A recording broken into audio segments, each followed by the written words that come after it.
ხეხილის ბაღში ერთ-ერთი აუცილებელი აგროღონისძიება არის ხეხილის სხლა და ფორმირება. ფორმირება უნდა დაიწყოს ნერგის დარგვისთანავე. უნდა გადაიჭრას ნერგი ისეთნაირად, რომ ჩვენ მივიღოთ სასურველი შტამპი. ჩვენ სადაც გვინდა პირველი გატოტვა, იქ უნდა დავაყენოთ.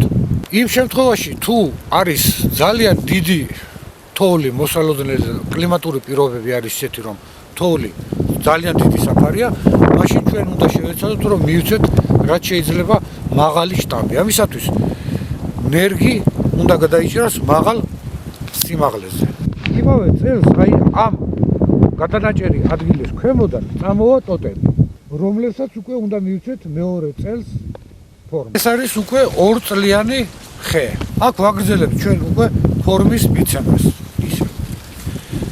ამისათვის შევარჩევთ 3-4 ურთიერთსაწინააღმდეგოდ გამოსულ ტოტს, რომლებიც იქნებიან სივრცეში ურთიერთსაწინააღმდეგოდ. ჩვენ შემთხვევაში შევარჩევთ აი ამ 3 ტოტს.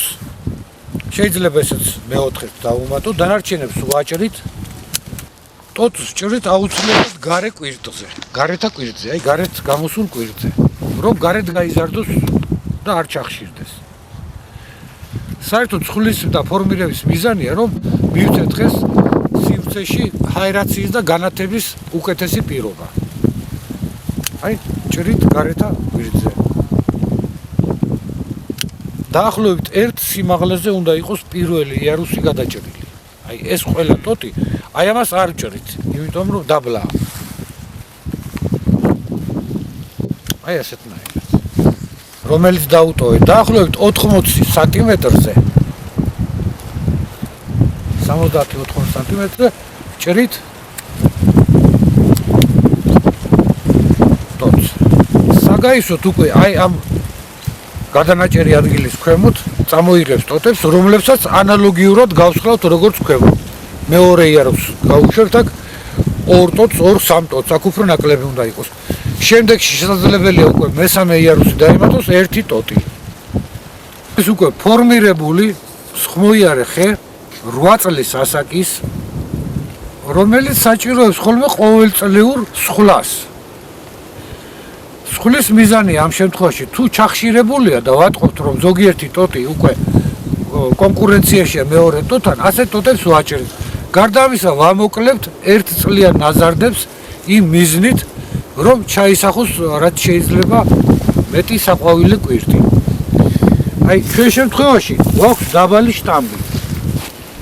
ეს დაბალი შტამბი შიდა ქართლის და საერთოდ აღმოსავლეთ საქართველოსთვის ეფექტურია, ძალიან ადვილდება სამუშაო პროცესები, მაგრამ სადაც მაღალმთიანი ზონა და დიდი თოვლი მოდის, იქ ეს შტამბი უნდა იყოს შედარებით მაღალი და ამის შემდეგ უკვე ანალოგიურად უნდა ყველანაირი სხლა. აი ჩვენ შემთხვევაში პირველ რიგში ვაკვირდებით თუ გვაქვს ისეთი ტოტები, რომლებიც კონკურენციაშია სხვა ტოტებთან ან და დაჩრდილულ მდგომარეობაშია. აი ამ შემთხვევაში არის აი ესეთი ეს ქვედა ტოტი. გვერდიდან იჩრდილება, ზემოთა ტოტები ჩრდილავენ, ამიტომ ნაყოფი შედარებით ნაკლები ხარისხისა იქნება ან არ იქნება. ამიტომ მას ვაჭრით ძირში. ტოტი უნდა მოვჭრათ ისეთნაირად, რომ არ დარჩეს დიდი ქუსლი.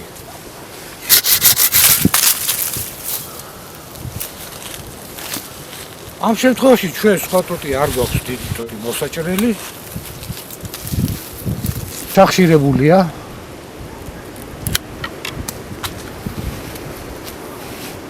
ხო, აი სხლის დროს უნდა გვახსოვდეს ერთი რამ. არის ძლიერი, სუსტი და საშუალო სხლა. სუსტი სხლა, როდესაც ტოტის დაახლოებით 1/3-ს ვაჭრით. ამ შემთხვევაში ქვედა ტოტებზე ისახება მეტი საყვავილე კვირტები. საშუალო სხლა ტოტის ნახევარი. ძლიერი სხლა, როდესაც ტოტის 1/3-ს ვაჭრით. აი დაახლოებით ასე. აი ამ ძლიერი სხლის დროს ქვემოთა ტოტებიდან გამოდიან ძირითადად ვეგეტატიური ყლორტები, რომლებიც არ ისახავენ საყვავილე კვირტებს. ხოლო აი ესე თუ გავსხლავთ სუსტად ქვემოთა ტოტებზე აქ ჩაისახება საყვავილე კვირტები. აი ტიპიური საყვავილე კვირტები, აი ეს მრგვალი, მომრგვალო ფორმის კვირტები რომ არის, აი საყვავილე კვირტები. აი ამათ ქვია შუბი ქვია, სანაყოფე შუბი. აი ეს მოკლეები რო ამათ ქვია სანაყოფე ბეჭეჭი. ესეც უყოლა არის სანაყოფე ტოტები.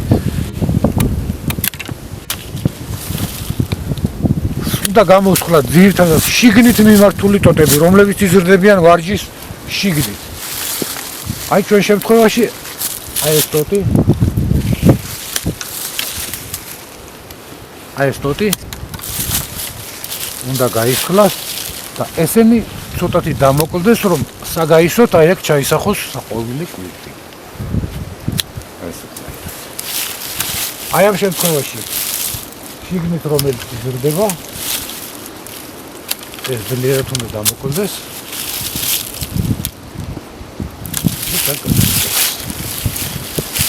ამ შემთხვევაში შიგნით მოზარდი ტოტი იჭრება, ეს დამოკლდება.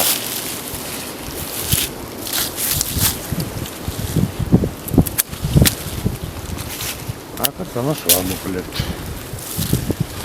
ეს ტოტი იზრდება ცუდად, ძალიან ახლოს არის. ამიტომ მას ჭრით ძირში.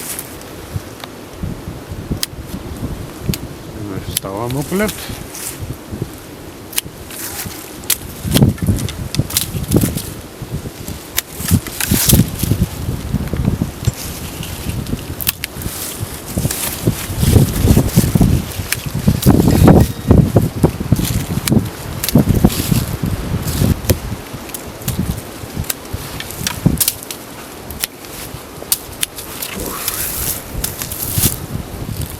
შეიძლება ჩაითვალოს, რომ ხე გასხლულია და მზად არის.